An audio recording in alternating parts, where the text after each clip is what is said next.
नाज़रीन अस्सलाम वालेकुम, आदाब। मैं बनी फ़ातिमा तेलंगाना न्यूज़ स्टोरी में आप सभी का खैर मक़दम करती हूँ। नज़र डालते हैं आज की हम सुर्खियों पर एक नज़र।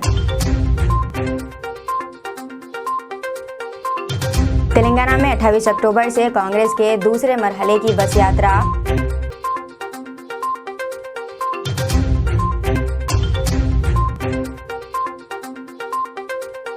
राजा सिंह की मुअत्तली की बर्खास्ती पर असदुद्दीन ओवैसी की बीजेपी पर तनकीद।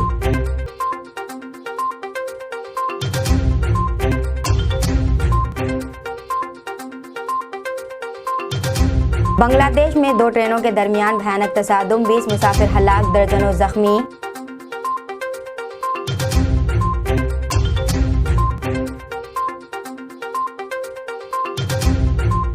मुंबई रिहायशी अपार्टमेंट में लगी भयानक आग, 2 अफराद हलाक। राजा सिंह की मुअत्तली की बर्खास्ती पर असदुद्दीन ओवैसी की बीजेपी पर तनकीद। कुल हिंद मजलिस इत्तेहाद मुस्लिमीन के सदर असदुद्दीन ओवैसी ने Jafrani party MLA T Raja Singh की मुअत्तली को बर्खास्त करने पर बीजेपी को शदीद तनकीद का निशाना बनाया। गुज़िश्ता साल पैगम्बर इस्लाम हज़रत मोहम्मद मुस्तफ़ा सल्लल्लाहु अलैहि वसल्लम की शान में गुस्ताखी करने पर राजा सिंह को पार्टी से मुअत्तल कर दिया गया था। ओवैसी ने इल्ज़ाम आयद किया है कि वज़ीर-ए-आज़म नरेंद्र मोदी की क़यादत नफ़रत अंगेज़ तकरीर से बीजेपी में प्रमोशन का एक तेज़ तरीन तरीक़ा है।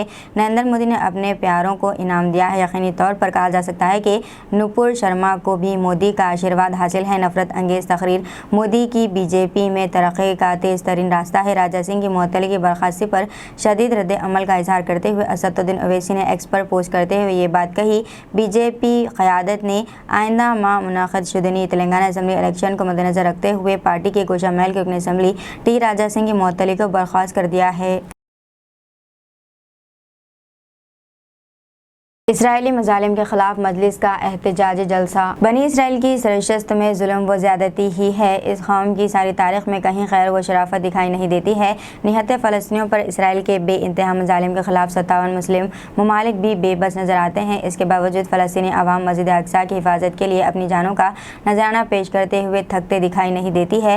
अक़वाम आलम को ये जान लेना चाहिए कि मुस्लिम उम्मा के नज़दीक मरतबा शहादत एक अजीम शर्फ़ है और वो अल्लाह की राह में खुशी खुशी अपनी जानों का नजराना पेश करती आई है। इन ख्यालात का इज़हार अम्माए-ए-दीन मिल्लत ने दारुस्सलाम में गज़ाए फ़लस्तीन में इसराइली मज़ालिम के ख़िलाफ़ कुल जमात एहतजाजी जलसे आम से ख़िताब करते हुए किया। इस मौके पर सदर मजलिस इत्तेहादुल मुस्लिमीन रुकन पार्लियामेंट हैदराबाद बैरिस्टर असदुद्दीन ओवैसी ने फ़लस्तीनी अवाम की हिमायत और इसराइली मुमलिकत की जारियत के ख़िलाफ़ एक करारदाद पेश की, जिसको नारे ही तकबीर की गूंज में मंजूर किया गया। इस करारदाद में फ़लस्तीनियों की सरज़ेश ज़मीन पर कब्ज़े के बर्खास्तगी के लिए फ़लस्तीनियों की दहों से जारी जिदोजहद की खुली तायद की गई। गाज़ा के गरीब लोग 21 लाख की आबादी में 10 लाख बेघर हो चुके हैं और ये जालिम इजरायली हुकूमत चाहती है कि इन तमाम गाज़ा के लोगों को खाली करा दिया जाए। कोई दुनिया खामोश है, सन्नाटा है।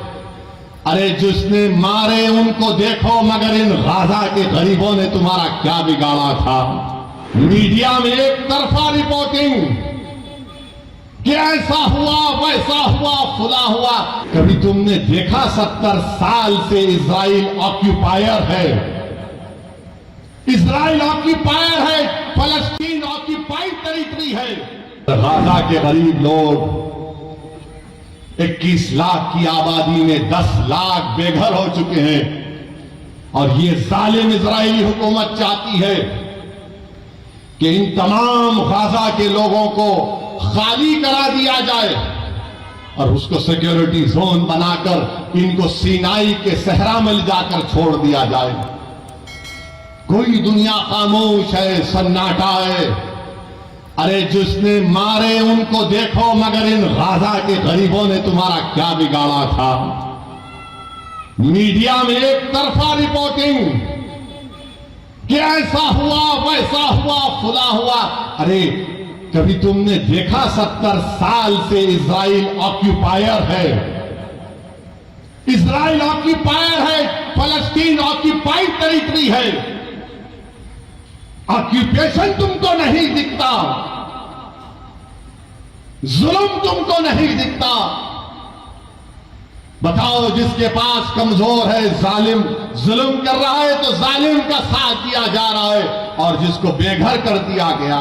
तेलंगाना में 28 अक्टूबर से कांग्रेस के दूसरे मरहले की बस यात्रा। तेलंगाना में कांग्रेस की बस यात्रा के दूसरे मरहले का आगाज 28 अक्टूबर से होगा। पार्टी के लीडर राहुल गांधी और जनरल सेक्रेटरी प्रियंका गांधी दूसरे मरहले की बस यात्रा में हिस्सा लेंगे, जिसकी तैयारियां मुकामी सतह पर कांग्रेस के लीडरों की जानिब से की जा रही है। ये बस यात्रा इस माह की 28 तारीख से आइंदा माह की 1 तारीख तक जारी रहेगी। बताया जाता है कि मुत्तहिदा महबूबनगर जिले इस यात्रा का आगाज होगा। 28 और 29 अक्टूबर को इस यात्रा में पड़ोसी रियासत कर्नाटक के कांग्रेस के वजीर आला सिद्धारामैया भी शिरकत करेंगे। इस बस यात्रा में 30 और 31 अक्टूबर को प्रियंका गांधी और 1 नवंबर को राहुल गांधी हिस्सा लेंगे। तेलंगाना कांग्रेस 4 अजला में दूसरे मरहले की इस यात्रा के अहाते का मंसूबा रखती है। मुत्तहिदा महबूबनगर, मेदक, रंगारेड्डी, नलगोंडा का इस यात्रा के दौरान अहाता किया जाएगा। मुंबई रिहायशी अपार्टमेंट में लगी भयानक आग, 2 अफराद हलाक। रियासत महाराष्ट्र में मुंबई शहर के बोरीवली इलाके में 8 मंजिला इमारत में आग लग गई। पुलिस ने इंकशाफ किया है कि महावीर नगर इलाके में वाक़ एक इमारत की पहली मंजिल पर वाक़ एक फ्लैट में तकरीबन 12:30 पर आग लग गई और बाकी के तारों तक फैल गई। महकमा बल्दिया के अहदेदार ने बताया कि इस हादसे में 2 अफराद की मौत हो गई है और 3 जख्मी हो गए हैं। उन्होंने बताया कि वाक़े की इत्तला मिलते ही फायर ब्रिगेड के अमले ने 4 फायर इंजनों को तलब किया और आग पर काबू पा लिया। पुलिस का कहना है कि रेस्क्यू ऑपरेशन काफ़ी देर तक जारी रहा। जख्मियों को बोरीवली के एक अस्पताल ले जाया गया और इनका इलाज किया जा रहा है।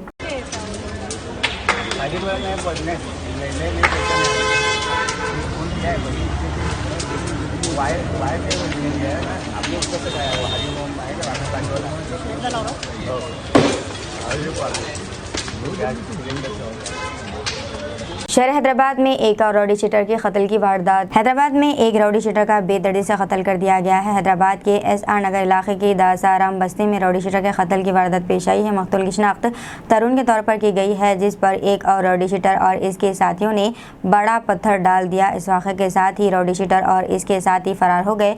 इस वारदात की इत्तला मिलते ही पुलिस वहां पहुंची, जिसने जख्मी तरुण को इलाज के लिए अस्पताल मुंतकिल किया। ताहम इलाज के दौरान इसकी मौत हो गई। पुलिस ने इस सिलसिले में एक मामला दर्ज करके कातिलों की तलाश शुरू कर दी है। इस वाक़े के साथ ही मुकामी अवाम में खौफ की लहर दौड़ गई है।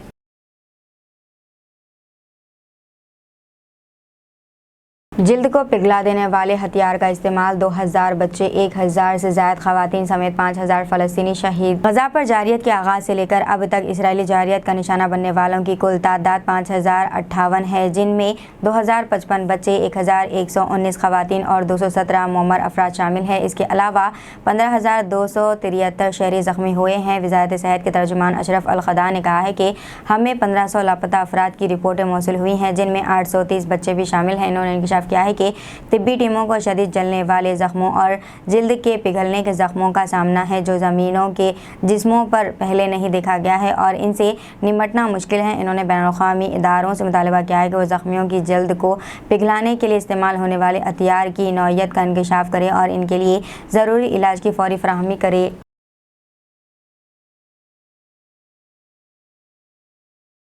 बांग्लादेश में 2 ट्रेनों के दरमियान भयानक तसादुम, 20 मुसाफिर हलाक, दर्जनों जख्मी। बांग्लादेश में 2 ट्रेनों के दरमियान पेश आए भयानक तसादुम के वाक़े में 20 मुसाफिर हलाक हो गए और दर्जनों जख्मी हो गए हैं। यह हादसा किशोरगंज भैरब में पेश आया है, जहां एक मालगाड़ी ट्रेन और मुसाफिर ट्रेन के दरमियान तसादुम हो गया, जिसमें कम अज़ कम 20 अफराद हलाक और मुतअद्दिद जख्मी हो गए। मीडिया रिपोर्ट्स के मुताबिक भैरब रेलवे पुलिस स्टेशन के ड्यूटी अफसर सिराज अल-अस्सलाम ने बताया है कि चट्टूग्राम जाने वाली मालगाड़ी ट्रेन आज दोपहर तकरीबन 3:30 पर जाने वाली एगारू संधूर एक्सप्रेस से टकरा गई।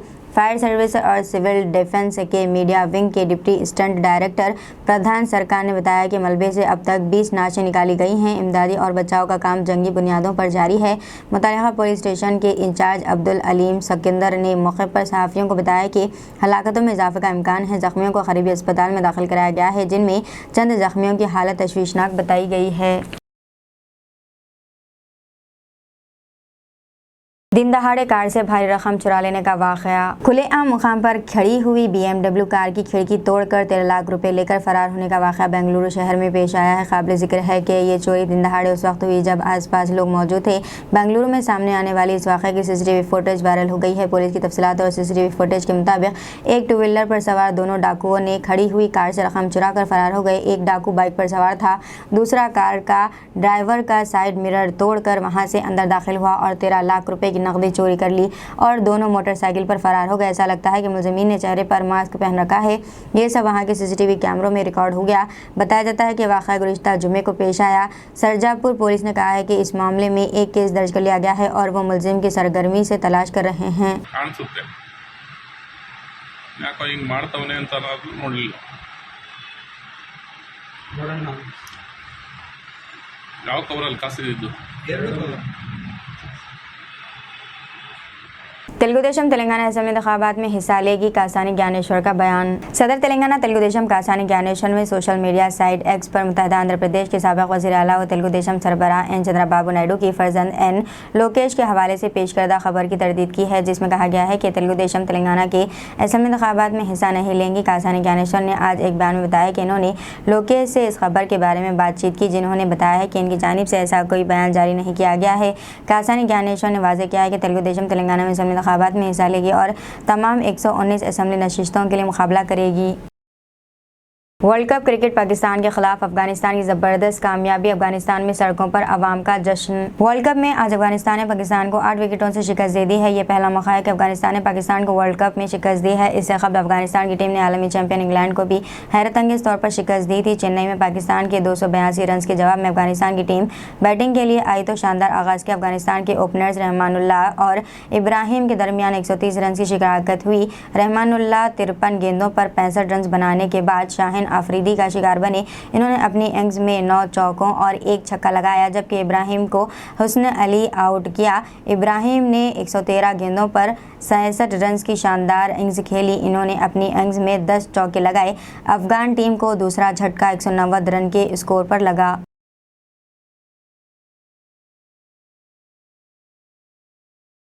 एम्बुलेंस को कार ने टक्कर मार दी। अलवाल पुलिस स्टेशन हुदूद राजीव रोड पर वाक़या एक सड़क हादसे में 108 एम्बुलेंस SR नगर से मंचिरियाल जा रही एक कार को टक्कर दे दी, जिसके नतीजे में कार में सवार 2 मुसाफिर शदीद जख्मी हो गए। मंगल को मुकामी लोगों ने इन्हें फौरी तौर पर करीबी प्राइवेट अस्पताल मुंतकिल किया। मुकामी लोगों ने बताया कि एम्बुलेंस ड्राइवर नशे में था।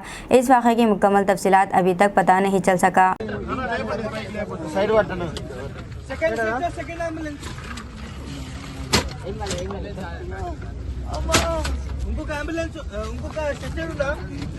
అంటుండు కి నాకు ఆల్రెడీ నిద్ర వచ్చింది అని 1 సెకండ్ రౌండ్ అని అయినా పంపించిండని చెప్తుండంట వాళ్ళ సార్ అంబులెన్స్ డ్రైవర్ చెప్తుండు అట్లున్నప్పుడు ఎక్కడి నుంచి వస్తుంది అంబులెన్స్ కాపాడుతున్నాడు అట్లా చేస్తే ఎట్లా చేసినావా వస్తురా ఇక్కడ మంచూరాలకేనా లేదు ఇక్కడ భయ ఎక్కడి నుంచి వస్తున్నావు ఇక్కడ ఎస్ఆర్ నగర్ నుంచి వస్తున్నారు ఎక్కడికి వెళ్తున్నారు మీరు ఎస్ఆర్ నగర్ నుంచి వస్తున్నారు వాళ్ళ హస్బెండ్ ఎక్కడికి వెళ్తున్నారు మీరు మంచిగా संगारेड्डी जिले में इस माह की 30 तारीख को नारायण खेड़ हलके में वज़ीर आला के चंद्रशेखर राव का अवामी आशीर्वाद इजलास वज़ीर हरीश राव ने इस इजलास के इंतजामात का मुआयना किया।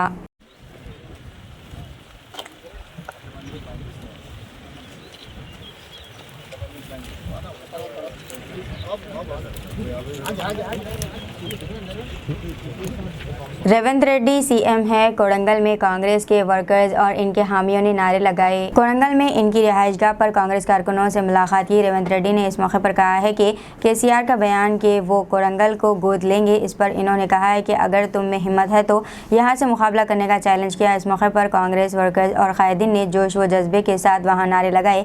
रेवंत रेड्डी CM के नारे लगाए।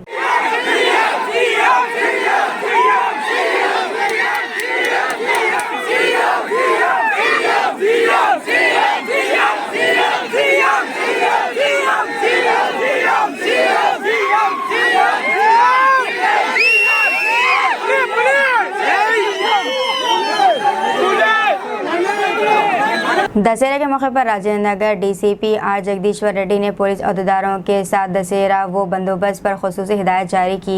दशहरे के मौके पर राजेंद्र नगर के DCP R जगदीश्वर रेड्डी ने आज दशहरे बंदोबस्त के बारे में खुसूसी इजलास में मुख्तलिफ टीमों और पुलिस अहदेदारों और CISF फोर्स के साथ एक मीटिंग की। तमाम बंदोबस्त के बारे में हिदायत जारी की। इस मौके पर एडिशनल DCP, ACP, CISF सब इंस्पेक्टर्स, ASI और दीगर पुलिस एहलकार भी मौजूद थे। एक जुलूस निकाल के पूरा हैदराबाद में 100 सिख भाई उसमें पार्टिसिपेट होते हैं।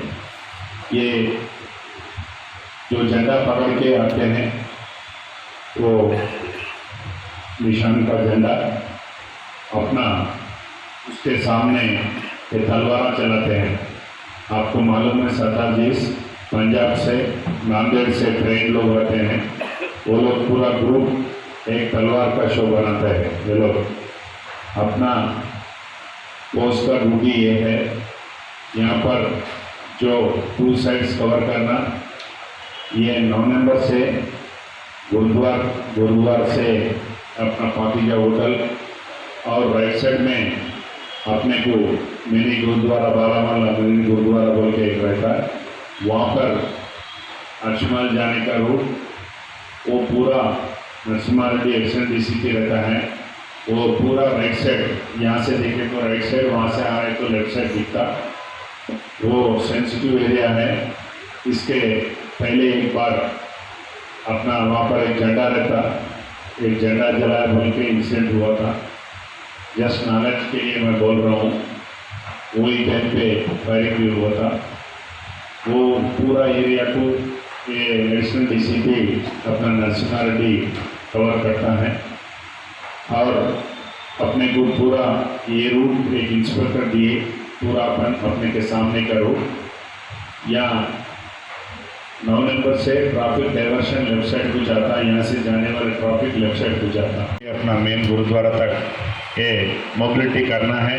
ये 2 के ऊपर अपना श्रीधर एसीपी साइबर क्राइम्स रहता, ये स्ट्रेच खत्म हो जाता और एनएमगूड़ा स्ट्रेच में एक इंस्पेक्टर को डाले, डीआई मल्लारदूरमपल्ली वेंकटेश्वर को डाले। महेश कुमार गौड़ कारगुजर सदर गांधी भवन में एक प्रेस मीट कांग्रेस पार्टी की इंतखाबी मुहिम की तफसीलात बताई। 31 तारीख को कोल्हारपुर में पालामुरू पर जाबेरी का जलसा होगा। प्रियंका गांधी शाम 4 बजे अजीमुशान जलसे से खिताब करेंगी। प्रियंका गांधी शाम को शमशाबाद एयरपोर्ट से सीधे कोल्हारपुर जाएंगी। राहुल गांधी अगले माह के पहले हफ्ते में दौरा करेंगे। बस के सफर के दूसरे मरहले में शिरकत करेंगे। इस मौके पर ठाकरे, रेवंत रेड्डी, कोमट रेड्डी, उत्तम कुमार रेड्डी और 6 गारंटी स्कीमों के इंचार्ज दीगर सीनियर कायदीन इस माह की 26 तारीख और 27 तारीख को दौरा करेंगे। वो हर दिन 2 हलकों का दौरा करेंगे। रियासत में कांग्रेस की हवा चल रही है। कांग्रेस ज़्यादा से ज़्यादा सीटें जीतकर इख्तिदार में आएगी। कांग्रेस की हुकूमत 9 दिसंबर को बनेगी। बस सफ़र का दूसरा मरहला इस माह की 28 तारीख से शुरू होगा। शेड्यूल जल्द मुकम्मल हो जाएगा। कल सीईसी की मीटिंग है। उम्मीदवारों के इंतखाबात का फैसला बोर्ड करेगा। स्क्रीनिंग कमेटी देखेगी कि निज़ामाबाद अर्बन टिकट किसको अलॉट किया जाएगा। सीईसी का फैसला हतमी है। दूसरे मरहले में तमाम मजबूत उम्मीदवारों को टिकट मिलेगी। आदिलाबाद, निज़ामाबाद और महबूबनगर सीटें अक़लियतों ने मांगी है। अक़लियतें कांग्रेस के साथ है। कांग्रेस पार्टी अक़लियतों के साथ इंसाफ करेगी। టెంటెడ్గా 30-31 కార్యక్రమం ఖరారయ్యే అవకాశం ఉంది. 31 ఇప్పుడున్న వరకు సమాచారం ప్రకారం 31 సాయంత్రం 4 గంటలకి పాలమూరు ప్రజాభేరి పేరిట జరిగే కొల్లాపూర్లో జరిగే బహిరంగ సభలో వారు పాల్గొని ప్రసంగిస్తారు. చేయడమే కాకుండా అక్కడ చిన్న చిన్న సైట్ మీటింగ్స్ కూడా చేస్తారు.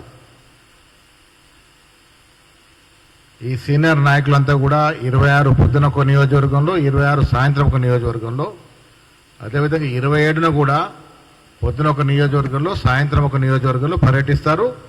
ఆ గ్యారంటీ 6 గ్యారంటీలు ప్రజలకి ఇంటింటికి వెళ్ళి గడప గడపకు వారి పంచడంతో పాటు చిన్న సైజు మీటింగ్లు కూడా చేస్తారు. ఇవాళ ఈ రాష్ట్రంలో రోజు రోజుకి కాంగ్రెస్ గెలుపు పవనాలు వీస్తూ ఉన్నాయి. ప్రజలు మార్పు కోరుకుంటా ఉన్నారు. 10 ఏళ్ళు టీఆర్ఎస్కి అవకాశం ఇచ్చినారు. ప్రజలు అనుకున్నది, కోరుకున్నది ఏది కూడా సజావుగా జరగలేదు.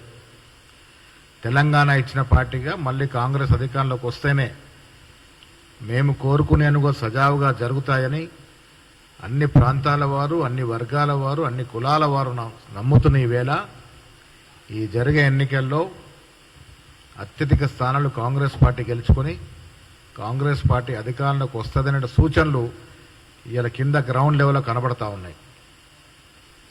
మొన్న రాహుల్ గాంధీ గారి పర్యటన, హాజరైన జనం, 6 గ్యారంటీలకి లభిస్తున్నటువంటి ఆదరణ, ఇవన్నీ కూడా వచ్చే ఎన్నికల్లో మాకు దోహదపడతాయి. అత్యధిక మెజారిటీతో మేము స్థానాలు ఈ కాంగ్రెస్ పార్టీ గెలుచుకొని రాష్ట్రంలో అధికారంలోకి వస్తుంది. పిసిసి అధ్యక్షుడు రేవంత్ రెడ్డి గారు చెప్తున్నట్టుగా 9 డిసెంబర్న ఈ రాష్ట్రంలో కాంగ్రెస్ ప్రభుత్వం ఏర్పడుతుంది. బస్సు యాత్ర కూడా టెంటేటివ్గా 28 నుంచి 30 వరకు ఉండే అవకాశం ఉంది. ఇంకా పూర్తి వివరాలు రేపటికల్లా వస్తాయి. దాదాపు 7-8 పార్లమెంట్లో ఈ బస్సు యాత్ర ఉండేటువంటి అవకాశం ఉన్నది.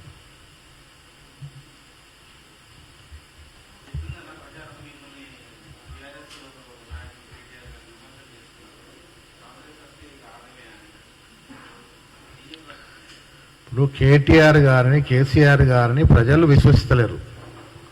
వారు ఎన్ని విమర్శలు చేసినా మాకైతే అనిపిస్తుంది వారి విమర్శలు ప్రజలు పట్టించుకున్నట్టు కనిపించలేదు. ప్రజల్లో ఇవాళంతా కూడా కాంగ్రెస్ వైపు చూస్తూ ఉన్నారు. కాంగ్రెస్ వస్తే ఆగమైతని వీరు చెప్తుంటే ప్రజలు మాత్రం 10 ఏళ్ళకి ఆగమైపోయినాం మేము, ఈ ఆగమాగమాడు కాంగ్రెస్ వస్తేనే ఆగిపోతుంది, ఈ 10 ఏళ్ళు మీరు మమ్మల్ని ఆగం చేసింది చాలు, ఇంకా కాంగ్రెస్ పార్టీ వస్తేనే సుస్థిరంగా నిజమైన బంగారు తెలంగాణ వచ్చే అవకాశం ఉంది కాబట్టి ఇక చాలు దొర మీ పాలన అని ప్రజలు ఎక్కడికి వెళ్ళినా వాళ్ళకి చెప్తా ఉన్నారు. जमहूरियत में वोट बुनियादी हक और एक अमानत, मुसलमान सोच समझकर वोट का इस्तेमाल करें, हाफिज पीर शबीर अहमद का बयान। जमीयत उलमा तेलंगाना व आंध्र प्रदेश मौलाना हाफिज पीर शबीर अहमद ने अपने एक बयान में कहा है कि अब दीगर रियासतों के साथ साथ तेलंगाना असम्बली के इंतखाबात हो रहे हैं। वोट जमहूरियत में एक बुनियादी हक है और इस्लामी नुक्ता नज़र से एक अमानत है, क्योंकि जमहूरी निज़ाम ने शहरियों को वोट के ज़रिए हुकूमत बनाने का इख्तियार दिया है। इसीलिए हर शहरी को अपने वोट का इस्तेमाल करना चाहिए, ख़ासतौर पर मुसलमान वोट देने से गफलत ना करें। इन्होंने एक बयान में कहा है कि हर शहरी को अपनी मर्ज़ी से वोट देने का इख्तियार दस्तूर से अता किया है, इसमें किसी की ज़ोर ज़बरदस्ती नहीं हो सकती। इन्होंने कहा है कि अब असम्बली इंतखाबात से मुख्तलिफ पार्टियाँ, मुख्तलिफ उम्मीदवार अपने अपने प्रोग्रामों और पॉलिसियों के साथ आवाम के सामने आ रहे हैं। ऐसे में राय दहिंदों की जिम्मेदारी है कि वो सियासी जमातों के रिकॉर्ड, इनके मुजाहरे और इनकी कारकर्दगी को पेश नज़र रखते हुए मुनासिब फैसला करे। अगर किसी हल्के के तमाम मुसलमान इस हल्के के हालात और वहाँ मुकाबला करने वाले उम्मीदवार में से बेहतर उम्मीदवार और बेहतर पार्टी के ताल्लुक से इज्तिमाई फैसला करे तो ये बात हमारे मफाद में होगी। अगर हमदर्द उम्मीदवार का इंतखाब अमल में आए तो वो ना सिर्फ हल्के के मुस्लिम राय दहिंदों के मफादात का तहफ़्फ़ुज़ करने में और इनको सरकारी स्कीमों से फ़ायदा पहुँचाने में अहम रोल अदा करेगा, बल्कि ऐवान असम्बली में भी हमारे हक़ में आवाज़ उठा सकेगा। जमीयत उलमा तेलंगाना बरसों से बल्कि कई दहाओं से मुसलमानों के अंदर सियासी, समाजी और मजहबी शऊर बेदार करने की जिदोजहद कर रही है। सियासी महाज पर भी वो बेबाक और बेलाग नुमाइंदगी करती चली आई है। असम्बली गजवेल के कांग्रेस MLA उम्मीदवार मिस्टर नरसा रेड्डी की जानिब से अखिलत इजलास से उस्मान बिन मोहम्मद अल हाजरी MLA उम्मीदवार कारवान ने खिताब किया। मोहतरम डॉक्टर जावेद साहब, सीनियर वाइस प्रेसिडेंट तेलंगाना प्रदेश कांग्रेस कमेटी, जनाब साहब vice president Telangana Congress committee youth और तमाम हमारे बिरादरान नौजवान साथियों, मेरे भाइयों, अस्सलाम वालेकुम वरहमतुल्लाहि वबरकातुहू। हज़रात, बहुत खुशी हुई है नरसा रेड्डी साहब के साथ हमारे वो तमाम विक्टिम्स जिनसे वादे किए गए थे 12% के, जिनसे वादे किए गए थे वक्फ को जुडिशल पावर देने के, वो भाई जो मुतासिर हुए हैं और जिन्होंने ये वादा किया था कि मैं निज़ाम की तरह हिंदू मुस्लिम को दो आंख की तरह देखूंगा, उसके झूठे वादों में हम लोग बहक गए थे। तेलंगाना मूवमेंट में हैदराबाद का कोई पुलिस स्टेशन हैदराबाद सिकंदराबाद का ऐसा ना रहा जिसके लिए हम अरेस्टिंग ना दी हो। केसीआर नहीं, साथ में जनाब रदर साहब, जनाब कोदंडराम साहब, जनाब जहीरुद्दीन अली खान साहब और जेएसी के तमाम स्टूडेंट्स जो जैक थी, उसके तेलंगाना केसीआर की बदौलत नहीं आया। केसीआर सिर्फ उसका क्रेडिट उठाया। हम लोग सब मिलके, तमाम हिंदू मुस्लिम मिलके और कई नौजवान यूथ जो है ना अपनी जानों का बलिदान पेश करके तेलंगाना को लाए हैं। अभी कल का वाकया है जो कालेश्वरम प्रोजेक्ट का कितना बड़ा नुकसान हुआ, तकरीबन 1,10,000 करोड़ का जो प्रोजेक्ट है उसके कई ब्रिजेस एक फीट नीचे चले गए। ये तमाम ये जैसे हमारे प्रेसिडेंट साहब टीपीसीसी रेवंत रेड्डी साहब बता रहे हैं कि ये केसीआर का ATM बना हुआ है। कालेश्वरम प्रोजेक्ट और दीगर तकरीबन सारे चीजें आप सबके सामने हैं। सिर्फ लूट हो रही है। हमको लूटा जा रहा है। 5 लाख करोड़ से जायद हम लोग खर्चों के बोझ तले दब चुके हैं तेलंगाना के तमाम अवाम, ना हिंदू ना मुसलमान सब लोग। इसलिए मैं गुजारिश कर रहा हूं, एक ऐसे लीडर आदमी किसके साथ देना है हम सब मिलके, जो इनको आंख में आग डालकर लड़ने की सलाहियत रखता है। आप तमाम से गुजारिश झूठे केसीआर को और उसके साथ देने वालों को सबक सिखाना है आपको। ये वक्त आ गया है, जरा भी चौंकेंगे तो फिर यही लोग आपके ऊपर मुसल्लत हो जाएंगे। और ये बीजेपी की बी टीम है, आपको सबको मालूम है क्यों कविता को उठाया नहीं जा रहा है लिकर के स्कैम में। कितना बड़ा स्कैम है, वहां मनीष सिसोदिया अंदर है, संजय सिंह ऐसा बड़ा लीडर वो भी अंदर है। क्या वजह है? कविता को एग्जम्पशन है इसमें, केस में क्यों छोड़ा जा रहा है? एक ही केस है, लेकिन वहां पर संजय सिंह अंदर है, मनीष सिसोदिया अंदर है, लेकिन कविता क्यों बाहर है? जी नाज़रीन, मरियम फातिमा को इजाजत, मिलते हैं अगली न्यूज बुलेटिन में। तब तक के लिए हमारे चैनल को लाइक, शेयर और सब्सक्राइब करना ना भूलें। अल्लाह हाफिज।